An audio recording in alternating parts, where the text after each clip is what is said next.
Bismillahirrahmanirrahim. Fiqhul masajid fi syariatil islamiyah, dirasa jadida fi dawi maqasidis syariah. Karya Dr. Hassani Muhammad Nur, dosen Jamiatil Madinah Al-Alamiyah. Fikih masjid. Kita ambil contoh pembahasan sholatu rokaatai tahiyatil masjid asna al-khutbah. Sholat tahiyatul masjid di tengah pembacaan khutbah. Sholatu rokaatai tahiyatil masjid asna al-khutbah. Sholat tahiyatul masjid di tengah pembacaan khutbah. Ahyanan yata'akhirul muslimu an khutbatil jum'ati fayadkhulul masjida ba'da su'udil imamil mimbar. Terkadang seorang telat datang ke Jumatan, masuk masjid, imam sudah naik ke mimbar. Fakaifa yusalli raka'atai tahiyatil masjidi fi hadhil halati? Bagaimana ia melakukan sholat tahiyatul masjid pada saat seperti ini? Boleh apa tidak melakukan sholat tahiyatul masjid ketika imam sudah memulai khutbah? Ikhtalafal fuqaha'u fi hadhil masalah. Ada silang pendapat, yakni khilaf fuqaha dalam masalah ini. Ma baina mujawwizin laha walau raqal imamul mimbar.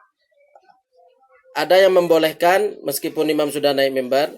Wa ma baina mani'in laha min ajli sama'il khutbah. Ada yang tidak memperbolehkan karena mementingkan mendengarkan khutbah saja. Fal-imamu Malikun rahimahullahu yara wujubal istima'i lil khutbah.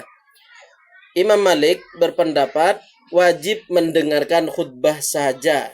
Wa aulawiyata, dan lebih penting, wa aulawiyata dzalika ala rak'atai tahiyatil masjid. Menurut Imam Malik, mendengarkan khutbah saja dan itu lebih penting dari melakukan sholat tahiyatul masjid. Akhidan fi dzalika bil haditsil ladzi rawahu Abdullah ibn Busrin, Bisrin wallahu alam, radhiyallahu anhu qala. Imam Malik mengambil untuk pendapat itu hadis yang diriwayatkan oleh Abdullah ibnu Busrin.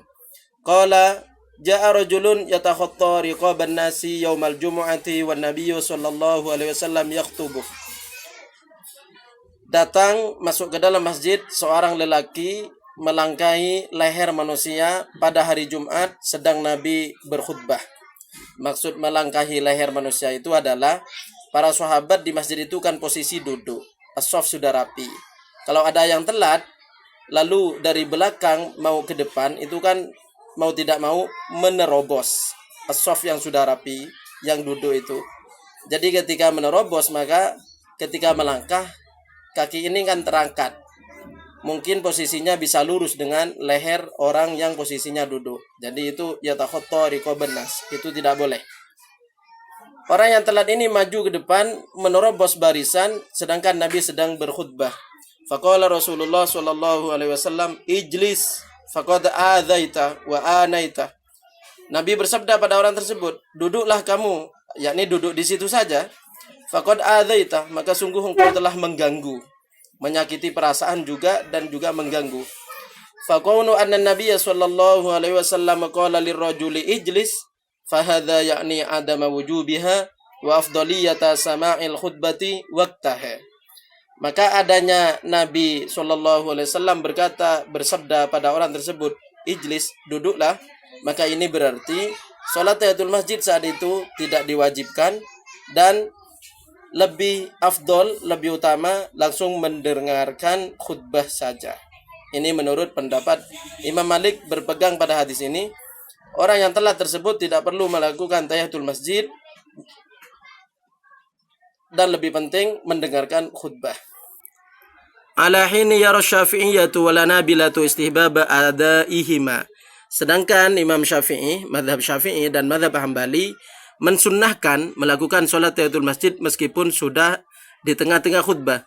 Akhidhina bi umumi hadis Abi Qatadah, berpegangan pada hadis umum yang diriwayatkan oleh Abi Qatadah radhiyallahu anhu qala Nabi sallallahu alaihi wasallam, idza dakhala ahadukumul masjida fala yajlis hatta yusalli rak'ataini. Jika salah seorang dari kalian masuk ke masjid, maka janganlah duduk sehingga melakukan sholat 2 rakaat terlebih dulu. Wa fi riwayatin falyarka' rak'ataini qabla ayyajlisa. Jika salah seorang kalian masuk ke masjid, maka sholatlah 2 rakaat sebelum duduk. Ini hadis umum menganjurkan tahiyatul masjid.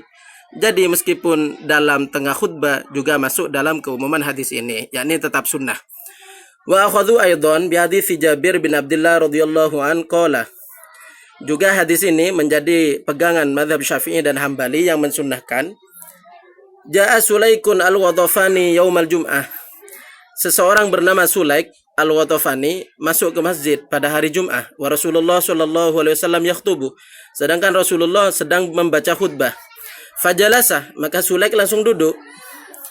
Sesuai dengan hadis yang di atas, langsung duduk saja. Maka ketika peristiwa lain di bawah ini, Sulaik langsung duduk.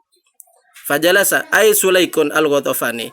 Faqala lahu, maka Nabi bersabda kepada Sulaik, "Ya Sulaiku, qum farka raka'ataini wa tajawwaz fihima." Wahai Sulaik, berdirilah engkau, lakukanlah salat 2 rakaat dan percepatlah. Tsumma qala, kemudian Nabi melanjutkan sabdanya, "Idza jaa ahadukum yaumal jumu'ati wal imamu yakhutubu falyarka raka'ataini wal yatajawwaz fihima." Jika salah seorang kalian masuk ke masjid pada hari Jumat dan imam sedang berkhutbah, maka sholatlah 2 rakaat tahiyatul masjid dan percepatlah. Ini nampaknya lebih dohir dan lebih soreh, lebih kena lafaz hadisnya, menganjurkan tetap sunnah sholat tahiyatul masjid meskipun sudah pembacaan khutbah. Lalu menanggapi hadis ini, bagaimana menurut mazhab Imam Malik? Imam Malik menanggapi hadis Sulaik ini, karena hadis Sulaik ini menurut mazhab Imam Malik adalah hadis khusus Sulaik. Karena ada hikmah di situ. Sulaik ini orang desa, kalau ke Madinah, kalau ke masjid, biasanya para sahabat mengumpulkan sesuatu yang bisa disedekahkan kepada Sulaik. Jadi dari Jumat-Jumat sebelumnya sudah biasa para sahabat memberikan sedekah kepada Sulaik untuk nanti dibawa pulang setelah Jumat. Nah, pada saat Jumat yang ini Sulaik telat. Mungkin para sahabat mengira bahwa Sulaik tidak datang. Nah, ketika Sulaik telat datangnya dan khutbah sudah mulai, oleh Nabi Sulaik disuruh berdiri dan melakukan sholat. Di situ ada hikmah, agar tujuannya adalah agar para sahabat tahu bahwa Sulaik ternyata Jumat ini datang. Jadi ketika para sahabat tahu bahwa Sulaik ada di masjid pada Jumat ini, maka mereka akan memikirkan apa yang nanti akan diberikan sedekah kepada Sulaik untuk dibawa pulang. Jadi ada hikmah dalam hadis ini. Menurut Imam Malik, hadis yang tentang Sulaik ini adalah hadis afrod, hadis perorangan, dan itu khusus Sulaik.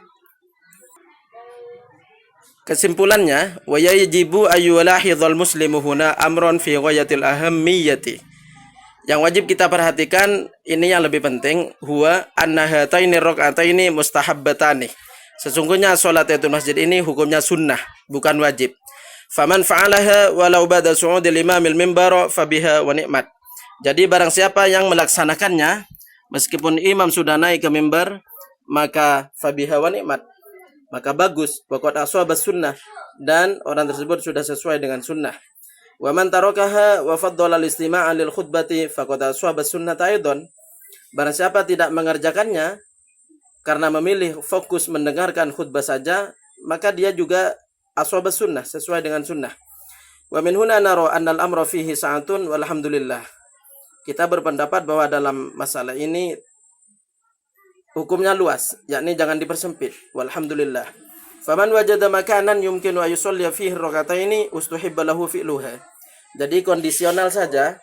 Kalau misalkan orang yang masuk masjid menemukan tempat untuk sholat dan waktunya masih memungkinkan karena mungkin khutbahnya masih khutbah awal atau khutbah pertamanya panjang dan tempat masih ada yang kosong, maka ustuhibba lahu fi'luha. Sunnah dia melakukan sholat tahiyatul masjid. Malam yakhsha fawata takbiratul ihrami lil jum'ah, selama tidak mengkhawatirkan telat nanti takbiratul ihram Jumatnya. Misalkan sudah mepet, ya diukur sendiri. Kalau misalkan sudah khutbah kedua hampir selesai, kalau melakukan sholat 2 rakaat nanti ketinggalan takbiratul ihram Jumatnya, maka sebaiknya menunggu saja, tidak perlu melakukan tahiyatul masjid. Wa man wajadal masjida musdahiman fal aula ay yajlisa wa yastami'a lil khutbati hatta la yu'dhiyal musallin.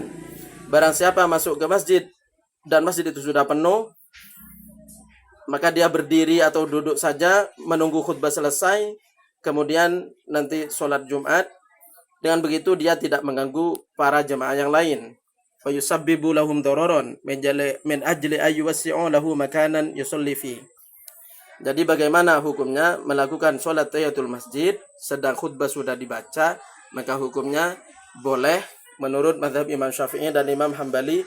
Tadi hadisnya sudah dibacakan.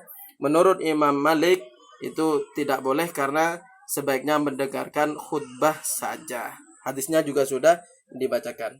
Kira-kira seperti itu.